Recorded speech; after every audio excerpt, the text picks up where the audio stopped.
So welcome back to Education Science Solutions, and today we are going to discussing about one of the important topics of ecology, which is island biogeography. Now, starting with introduction, so actually this concept was given by Robert H. MacArthur and E.O. Wilson in 1960s to examine the species richness of an isolated natural communities, particularly isolated islands.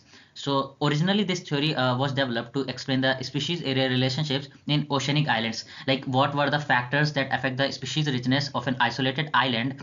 They came to a result that particularly there were four major factors, but out of two, which were the distance from the mainland as well as the size of the island, were the two major factors that affect this, and that was their concept actually. So they also this concept was also known as insular biogeography or island biogeography, and is used nowadays to refer any of the ecosystem that is isolated, and like ecosystem that like mountain peaks, oasis, fragmented forest, etc. Now, if it comes to the principles of this island biogeography, particularly there were four major principles, which is species area relationship, isolation effect, equilibrium theory, and immigration and extinction rate. Now, species area relationship, which was given by Alexander von Humboldt, so it states that as we go on increasing the size of the particular island, the number of species is also going to increase. And the equation comes like S equals to C A power Z, where S is the number of species, A is the area of the island, and C and Z were the constants. Now, second principle is isolation effect. Now, it states that if the mainland is far away from the island, and if the island is isolated, then the rate of migration will be very low, and therefore the isolation effect we have to come to see the isolation effect. Now, the third principle states that, which is equilibrium theory, which states that key as far as the island is at a particular distance from the mainland, and there are two factors, which is immigration and extinction, will equalate each other and will balance each other actually, and the number of species will relatively become stable at that particular island. Now, the fourth factor is immigration and extinction rate. Now, this states that if the immigration to a particular island is high, and that will increase the competition in between, and soon led to the extinction of one or more species. So these were the four principles of the island biogeography. Now, there's an important note, which is that the two most important criteria for determining the rate of species change on a particular island were the area of the island and distance from the mainland, as I told you earlier. Now, this is a diagram that showing the actual concept of island biogeography. Now, there are particularly four islands, A, B, C, and D. Now, in A island, if you see the distance from it is 12 kilometers, and B also have a 12-kilometer distance. But as the size of the island is comparatively bigger than B, so the number of species on island A will be larger than B. Now comes to the island C and D. Now these two islands were also at particular same distance from the mainland, which is 30 kilometers, but the size also varies, as C is comparatively large and still having a comparatively large number of species than island D. So this concept shows that distance and the size of island both matters on both are the important factors actually that affect the species richness on a particular island. Now comes to the theory of island biogeography. This theory of island biogeography proposes that the number of species found in an undisturbed insular environment is determined by immigration and extinction. We have already seen the four principles. Out of two, the immigration and extinction are the major factors. Now comes the distance effect. It states that as soon as we increase on the distance of island from the mainland, the immigration as well as immigration will usually affect that by the distance. Rescue effect shows कि if the particular island is close to the mainland, and if a particular species on that island becomes extinct or comparatively reduces in number, so the species from the mainland will rescue them and maintain the populations. That is basically what the rescue effect is.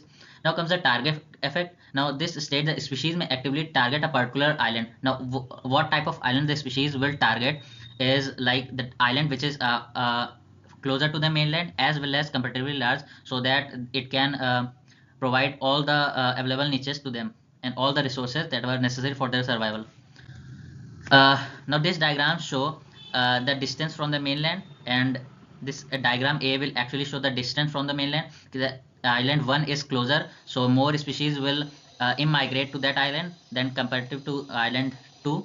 Now in the diagram B, both islands were at comparatively same distance from the mainland, but due to their size difference, second island will gonna have more immigration than comparatively to one. uh, this also graph shows the same thing, the rate of probability of colonization as well as the rate of or probability of extinction will both depend on the size as well as the distance from the mainland of the island. Uh, Now, what were the influencing factors that affect the island biogeography? So, degree of isolation, like at what distance the island is from the mainland, length of the isolation. Now, this length is not the distance; it is actually the time, like for how much longer the island was separated or at a particular distance from the mainland. Third is the size or the area of the island. Fourth is habitat suitability, like what are the climate and species composition of that island that will not support the species richness of that particular. Now, location related to ocean currents, like what were the surrounding ocean situation or the conditions that will affect the immigration rate. Location related to dust blow. Now, this is also a climatic factor that will affect the immigration rate as well as the extinction rate to the particular island. Fourth is next is the serendipity.